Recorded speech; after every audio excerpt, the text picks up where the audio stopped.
আমাদের মধ্য থেকে কেউ যদি অনুপ্রবেশকারীদেরকে সহযোগিতাও করে তাহলে সেটা ধরা পড়ে যাবে।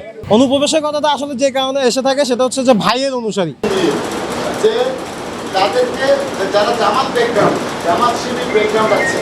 চট্টগ্রাম মহানগর আওয়ামী যুবলীগের আওতাধীন ওয়ার্ডসমূহের জীবন বৃত্তান্ত ফর্ম বিতরণ ও গ্রহণ অনুষ্ঠানে 25শে জুন চট্টগ্রাম মহানগর আওয়ামী লীগের দলীয় কার্যালয়ে আনুষ্ঠানিকভাবে উদ্বোধন হয়েছে। উদ্বোধনকালে মহানগর আওয়ামী যুবলীগের নেতৃবৃন্দ বলেন, বাংলাদেশ আওয়ামী লীগকে সুসংগঠিত রাখতে ও দলকে শক্তিশালী করতে এই উদ্যোগ অগ্রণী ভূমিকা রাখবে। আমরা আজকে থেকে মহানগর যুবলীগের কার্যক্রম গতিশীল করার জন্য 41টি ওয়ার্ড তথা সাংগঠনিক 344টি ওয়ার্ডে নতুন নেতৃত্ব তুলে আনার জন্য আজকে ফর্ম বিতরণ কর্মসূচিটা শুরু হয়েছে। ধাপে ধাপে এটা আমরা যে কমিটিগুলো হয়েছে প্রায় 60টা সাংগঠনিক টিম, তারা নির্দিষ্ট তারিখ অনুযায়ী আমাদের সাবেক ছাত্রনেতা এবং যুবনেতাদের তথ্য সংগ্রহ করে বায়োডাটা নিয়ে এবং ফর্ম নিয়ে সেটা জমা নেওয়ার পর মহানগর যুবলীগের সভাপতি এবং সাধারণ সম্পাদকের নেতৃত্বে নতুন নেতৃত্ব তৈরির যে অনুসন্ধান, নতুন নেতৃত্ব তৈরির যে কাজ, সেই কাজটা পুরোদমে এগিয়ে যাবে। যার ফলে আমাদের এই মহানগর এলাকায় চট্টগ্রাম মহানগর যুবলীগ নতুন জীবন পাবে এবং গতিশীল হবে সাংগঠনিক কার্যক্রম। আমরা আশা করব যারা স্বাধীনতার পক্ষের শক্তি, যারা ছাত্রলীগ করেছে, সাবেক ছাত্রনেতা, যারা দীর্ঘদিন যুব রাজনীতি করেছে, বঙ্গবন্ধু আদর্শ বিশ্বাসী, তারা যাতে এই ফর্ম সংগ্রহ কার্যক্রমে অংশগ্রহণ করে যুবলীগকে ঢেলে সাজানোর যে উদ্যোগ সভাপতি সাধারণ সম্পাদকের নেতৃত্বে মহানগর যুবলীগ নিয়েছে, সেই কার্যক্রমকে গতিশীল করার জন্য তারা যাতে অবদান রাখে এবং আমরা এখানে খেয়াল রাখবো যাতে কোনো অনুপ্রবেশকারী প্রবেশ করে এই সাংগঠনিক কার্যক্রমে কোনো ফয়দা লুটতে না পারে, বিশৃঙ্খলা সৃষ্টি করতে না পারে। আমাদের মধ্য থেকে কেউ যদি অনুপ্রবেশকারীদেরকে সহযোগিতাও করে তাহলে সেটা ধরা পড়ে যাবে, সুযোগ নাই।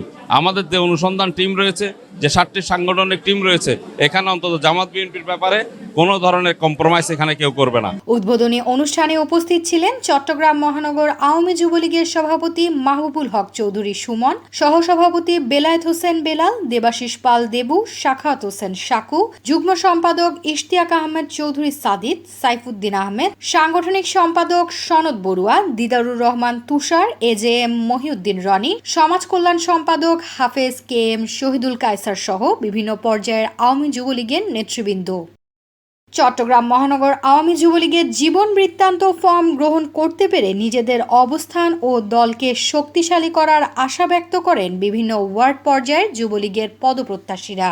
বিশেষ করে আমরা যারা দীর্ঘদিন ছাত্র রাজনীতি করেছি, ছাত্রলীগ করেছি, যুবলীগে আমাদের আশা থাকবে যারা ছাত্র রাজনীতি করেছি, আমরা যারা সাবেক ছাত্র নেতারা আছি, আমাদেরকে অন্ততপক্ষে মূল্যায়ন করলে দীর্ঘদিন আমরা পরীক্ষা দিয়েছি, আমরা ছাত্র রাজনীতি করেছি, বিভিন্ন স্কুল কলেজ ইউনিভার্সিটিতে আমরা ছাত্রলীগকে সংগঠিত করেছি। যদি সেক্ষেত্রে যুবলীগের নেতৃত্বের জন্য ছাত্রলীগের নেতাদেরকে অথবা ছাত্রলীগের যে আমরা যারা দীর্ঘদিন ছাত্রলীগের সাথে কাজ করে যাচ্ছি, ছাত্রলীগের কর্মীদেরকে যদি মূল্যায়িত করা হয়, সেক্ষেত্রে অনুপ্রবেশের কোনো ঘটনা ঘটবে না, এটা আমরা আশা করতে পারি। অনুপ্রবেশের কথাটা আসলে যে কারণে এসে থাকে সেটা হচ্ছে যে ভাইয়ের অনুসারী সে দেখা যাচ্ছে হয়তোবা কোনো একটা বিএনপি জামাত থেকে এসে তার কোনো একজন ভাইয়ের অনুসারী হয়েছে, তাকে কোনো রকমের তার রাজনৈতিক ব্যাকগ্রাউন্ড না জেনে তাকে মূল্যায়িত করা হয় এবং এই মূল্যায়িত করতে গিয়ে আসলে অনুপ্রবেশের ঘটনাগুলো ঘটে।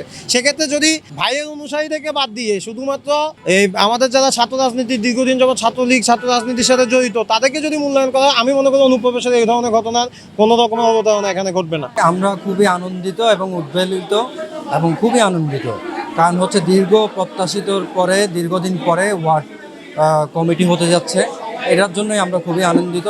এবং শেখ ফজলুল হক মনির হাতে গড়া সংগঠন চট্টগ্রাম মহানগর যুবলীগকে আরও সুসংগঠিত করবে, শক্তিশালী করবে।